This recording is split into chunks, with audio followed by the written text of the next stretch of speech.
Start. 100 शब्द प्रति minute. महोदय, भारत सरकार देश की आर्थिक स्थिति पर बराबर गौर करती रही है। मैंने संसद के अपने पिछले अभिभाषण में थोक दामों में थोड़ी कमी का उल्लेख किया था। कमी की ओर का यह झुकाव फरवरी और मार्च के महीनों में और जोर से बढ़ गया। कुछ अंश में यह सारे संसार में चीज़ों की कीमतों के पुनः समायोजन के कारण हुआ, जो कमी 1950 में ही शुरू हुई थी। वह कोरिया में युद्ध आरंभ हो जाने के कारण कुछ रुक सी गई थी। कोरिया में विराम संधि की आशा की झलक से कीमतों के पुनः समायोजन की यह प्रक्रिया जोर पकड़ गई है। देश में अधिक उत्पादन होने से और उपभोक्ताओं द्वारा ऊंची कीमतों का अधिकाधिक विरोध किए जाने से इस पुनः समायोजन के झुकाव को और भी बल मिला है।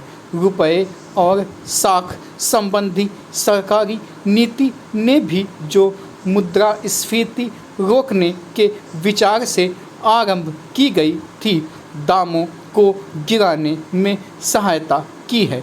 जो लोग वाणिज्य और कारोबार में लगे हैं, वे और विशेषकर कपड़े और पटसन की बुनाई के कारोबार वाले मूल्यों में गिरावट आने से कुछ संकट में पड़ गए हैं।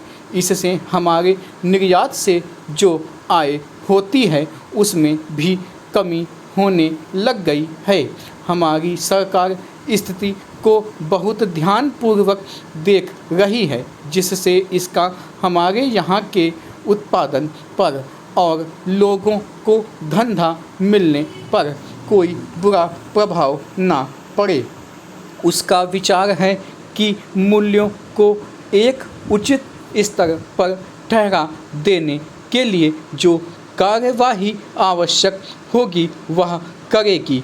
इस बात की मुझे बड़ी प्रसन्नता है कि एक नया उत्पादन मंत्रालय स्थापित किया गया है। सरकार के कारखानों के उत्पादन का बड़ा महत्व है और इस काम के लिए एक नए मंत्रालय की स्थापना किए जाने से स्पष्ट है कि इस ओर विशेष ध्यान दिया जाएगा। पर सरकार ने पिछले वर्ष संसद को आश्वासन दिया था कि समाचार पत्रों संबंधी विविध प्रश्नों पर विचार करने के लिए एक पत्र आयोग नियुक्त किया जाएगा। आशा है कि सरकार निकट भविष्य में ही ऐसा आयोग नियुक्त करेगी। ऐसा सोचा गया है कि संसद के सामने समाचार पत्र कानून जांच समिति की सिफारिशों से उद्भूत एक विधेयक उपस्थित किया जाए।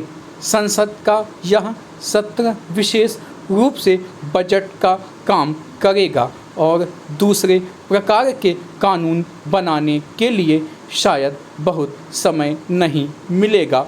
1952-53 के वित्तीय वर्ष के लिए भारत सरकार की आय व्यय का अनुमान पत्र पेश किया जाएगा और लोकसभा के सदस्यों को खर्च की मांगों पर विचार करके उनको पारित करना होगा।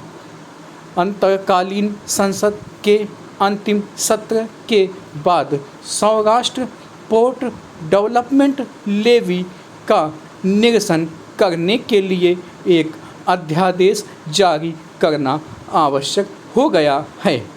वह अध्यादेश आपके सामने एक नए विधेयक के रूप में आएगा और आपसे निवेदन किया जाएगा कि आप उस पर विचार करें और उसको पारित करें। एक दूसरा अध्यादेश 1950 को जारी रखने के लिए जारी किया जाएगा।